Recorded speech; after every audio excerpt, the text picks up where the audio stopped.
Assalamualaikum warahmatullahi wabarakatuh. Salam sejahtera bagi kita semua. Puji dan syukur kehadirat Allah Subhanahu wa Ta'ala yang telah melimpahkan nikmat dan karunia-Nya sehingga saya dapat membuat video ini dalam keadaan sehat walafiat. Sebelumnya, perkenalkan nama saya Eva dengan NPM 0211222078 dari kelas 3B. Maksud dan tujuan saya membuat video ini adalah untuk memenuhi tugas mata kuliah Bisnis Komunikasi dan Negosiasi dalam pencapaian tugas ujian tengah semester dengan materi komunikasi dalam bisnis.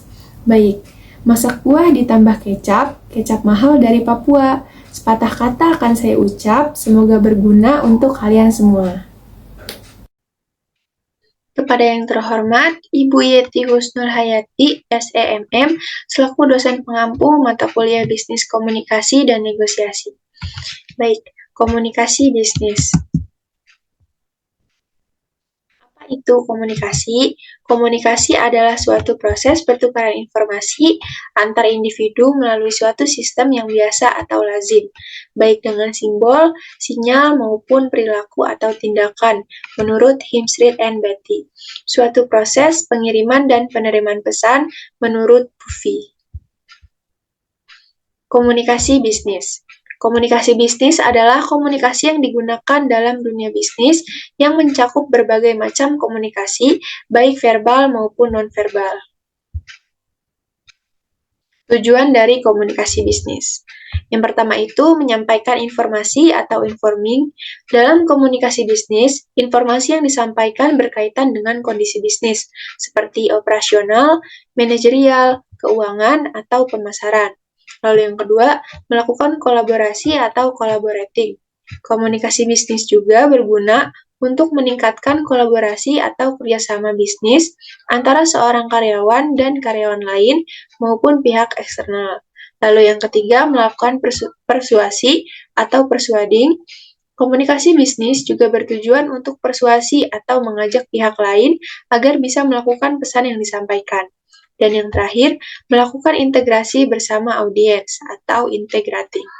Dalam melakukan integrasi, bisnis menggunakan sapaan yang lebih akrab di telinga audiens. Contoh komunikasi bisnis. Yang pertama itu komunikasi verbal, contohnya seperti mengirimkan surat keputusan kepada karyawan. Yang kedua, mengirimkan surat penawaran kerjasama dengan perusahaan lain. Dan yang terakhir, membicarakan masalah keuangan perusahaan dalam rapat. Lalu yang kedua, komunikasi nonverbal. Yang pertama itu contohnya memperhatikan gerakan tangan ketika presentasi. Lalu yang kedua, memperhatikan raut wajah bawahan ketika berbicara secara personal. Jenis-jenis komunikasi dalam bisnis. Yang pertama itu ada komunikasi horizontal. Komunikasi horizontal adalah komunikasi antara orang yang memiliki posisi atau level yang sama di dalam perusahaan. Jenis komunikasi ini terjadi antara dua manajer departemen yang berbeda atau antara dua karyawan yang bekerja di departemen yang sama. Lalu yang kedua, komunikasi vertikal. Komunikasi vertikal adalah jenis komunikasi antara orang-orang yang memiliki posisi atau level yang berbeda-beda di dalam perusahaan, seperti antara karyawan dan manajer. Lalu yang terakhir, komunikasi diagonal. Komunikasi diagonal ini merupakan komunikasi antara orang-orang yang memiliki posisi atau level yang berbeda di dalam perusahaan yang tidak terkait langsung, seperti antara karyawan di departemen yang berbeda. Lalu ada proses komunikasi dalam bisnis. Yang pertama itu pengirim mempunyai ide, lalu pengirim mengubah ide tersebut menjadi pesan, dan yang ketiga pengirim menyampaikan pesan tersebut, yang keempat penerima menerima pesan, yang kelima penerima menafsirkan pesan, dan yang terakhir penerima memberikan tanggapan atau feedback. Teknik dalam komunikasi bisnis. Yang pertama itu mendengarkan aktif. Nah, dengan mendengarkan secara aktif, seseorang dapat memahami pesan yang disampaikan dengan baik dan dapat memberikan respon yang tepat. Lalu yang kedua, bahasa yang tepat. Penggunaan bahasa yang tepat dalam komunikasi bisnis sangat penting untuk memastikan bahwa pesan yang disampaikan dapat dipahami dengan jelas oleh penerima pesan. Yang ketiga, menjaga kontak mata. Menjaga kontak mata saat berbicara dengan rekan bisnis dan karyawan dapat membantu membangun hubungan kerja yang baik dan menunjukkan rasa hormat terhadap lawan bicara. Dan yang terakhir itu menjaga emosi. Dalam situasi yang sulit atau menegangkan, seseorang harus dapat menjaga emosinya. Terdapat faktor-faktor yang mempengaruhi komunikasi bisnis. Yang pertama itu persepsi. Pengirim pesan harus bisa memprediksi tindakan lawan bicara dalam menerima informasi yang disampaikan. Lalu yang kedua itu ada teknologi. Kecanggihan teknologi yang digunakan juga dapat meningkatkan kelancaran komunikasi dalam bisnis. Jadi semakin lancar teknologinya, semakin lancar pula komunikasi dalam bisnis. Lalu yang ketiga itu ada on point. Nah, maksudnya on point di sini tuh artinya pesan yang disampaikan memiliki maksud dan tujuan yang jelas. Dan yang terakhir ada kepercayaan. Pengirim pesan harus bisa meyakinkan lawan bicara agar terbangun rasa kepercayaan di antara kedua belah pihak. Prasyarat komunikasi bisnis yang efektif.